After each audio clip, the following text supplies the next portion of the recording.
Welcome back to my channel coding fundamentals. मेरा नाम त्रिलोक है और आज हम बात करने वाले हैं, जी नहीं, आज हम किसी भी डेटा स्ट्रक्चर के टॉपिक पे बात नहीं करेंगे।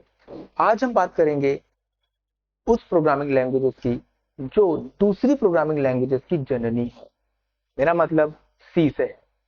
बहुत लोग सी यूज करते हैं बीटेक के फर्स्ट ईयर के कोर्सेज में। बहुत से नॉन सीएस ब्रांचेस में भी सी पढ़ाई जाती है और सीएस ब्रांचेस में तो सी पढ़ाई की जाती है। बट क्या आपको पता है सी का नाम सी क्यों रखा गया? बहुत कम लोग जानते होंगे कि सी का नाम सी क्यों है। क्या रीजन थे इसको सी लैंग्वेज बोलने? क्या सी से पहले कोई लैंग्वेज बी थी जिसका इंक्रीमेंटेड वर्जन सी रख दिया गया? जी हाँ, एक लैंग्वेज बी थी जिस इंक्रीमेंटेड वर्जन सी है। बट क्या बी से पहले ए थी? जी नहीं, बी से पहले ए कोई लैंग्वेज नहीं थी। तो ये कैसे कैसे पॉसिबल हुआ कि बी के बाद सी लैंग्वेज जनरेट हुई? थोड़ी लंबी है कहानी, आप अंत तक सुनिए। इंटरेस्टिंग है, मजा आएगा कि कहां से कैसे शुरुआत हुई और कहा ये कैसे सी तक पहुंची। वो कहानी कहां से शुरू होती है और कैसे वो सी लैंग्वेज तक आके खत्म होती है। चलिए शुरू करते हैं सी की कहानी। तो ये बात उस समय की है, अराउंड 1960 के आसपास, जब हमारे पास एल्गोल, फिक्सी, फॉर्ट्रेन और कोबोल नाम की लैंग्वेजेस हुआ करती थी। COBOL basically business oriented programming के लिए यूज किया जाता था और फॉर्ट्रेन साइंटिफिक कैलकुलेशंस के लिए यूज किया जाता था। तो कैम्ब्रिज यूनिवर्सिटी ने सोचा कि क्यों ना कोई एक ऐसी लैंग्वेज बनाई जाए जिसके अंदर सारी फीचर्स हों। मतलब साइंटिफिक प्रोग्रामिंग करने के लिए अलग लैंग्वेज क्यों चूज करते हैं हम लोग, और बिजनेस प्रोग्रामिंग करने के लिए अलग लैंग्वेजेस क्यों चूज करते हैं? तो एक ऐसी लैंग्वेज बनाई जाए जिसके अंदर सारे ही फीचर्स हों, राइट? सो कैम्ब्रिज ने एक प्रोजेक्ट लॉन्च किया, कैम्ब्रिज प्रोग्रामिंग लैंग्वेज, ठीक, CPL you can say in the short form.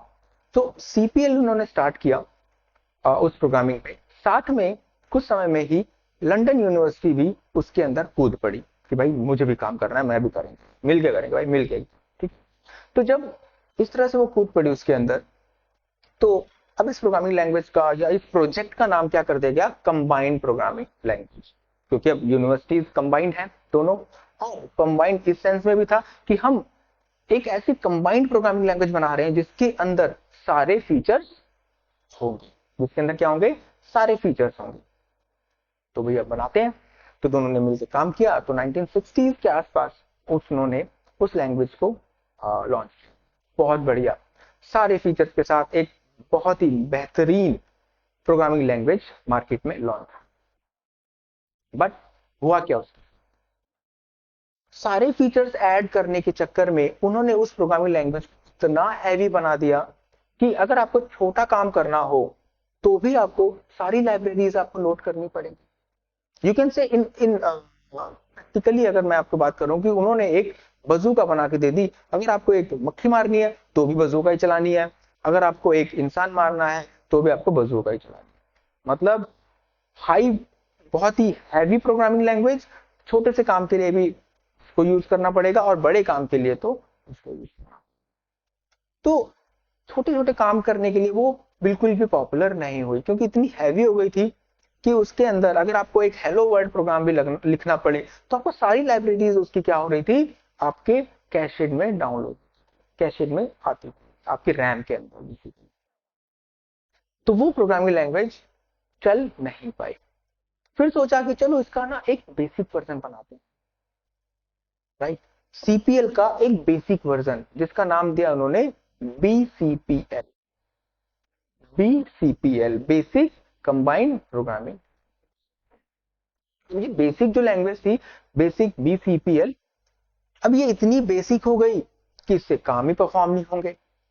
जो आपके जो सोचा गया था कि भाई साइंटिफिक कैलकुलेशंस और बड़ी बड़ी चीजें, उनसे वो सारी चीजें परफॉर्म नहीं हो रही।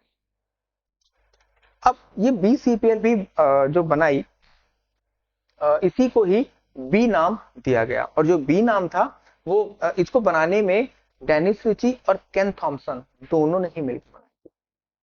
तो ये बहुत ही ज्यादा बेसिक हो गई, तो ये भी इतनी ज्यादा पॉपुलर नहीं हुई मार्केट। तो डेनिस रिची अंकल ने सोचा कि भाई अब तो कुछ तगड़ा करना पड़ेगा, कुछ ऐसा लाना है जिसमें अच्छे फीचर्स भी हो, मॉड्युलैरिटी भी हो।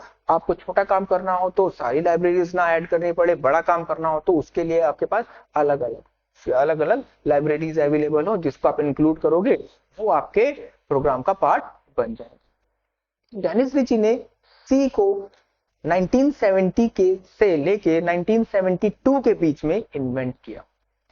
इसका नाम सी इसीलिए पड़ा क्योंकि इसके पहले जो सीपीएल और बीसीपीएल थी, तो बीसीपीएल को ही बी लैंग्वेज कहा गया और बी के बाद उसका इंक्रीमेंट होता है सी, इसलिए सी प्रोग्रामिंग लैंग्वेज को सी बोला जाता है। और इसको बनाने वाले डेनिस रिची ने ही बी का भी काम किया था, बट वो बहुत ज्यादा बेसिक थी तो उतनी ज्यादा मार्केट में पॉपुलर नहीं हुई। But C it's a well organized, well structured programming language जो आज मार्केट में दूसरी प्रोग्रामिंग लैंग्वेजेस की माँ है।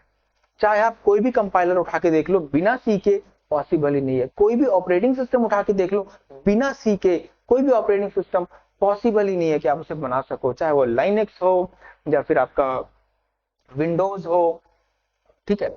और अगर आप प्रोग्रामिंग लैंग्वेज की बात करते हैं, कंपाइलर्स की बात करते हैं, तो सी प्लस प्लस का कंपाइलर सी के अंदर ही डिजाइन है, इवन जावा का कंपाइलर सी के अंदर डिजाइन है।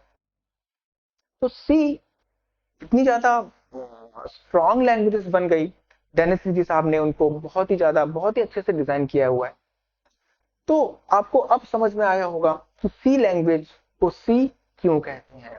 सबसे पहले स्टार्ट हुआ सीपीएल से, सीपीएल के बाद बीसीपीएल, बेसिक हो, सीपीएल बहुत ज्यादा हैवी हो गई, बीसीपीएल बहुत ही ज्यादा बेसिक हो गई और उसी का नाम बिल्कुल बी रखा गया था, बीसीपीएल।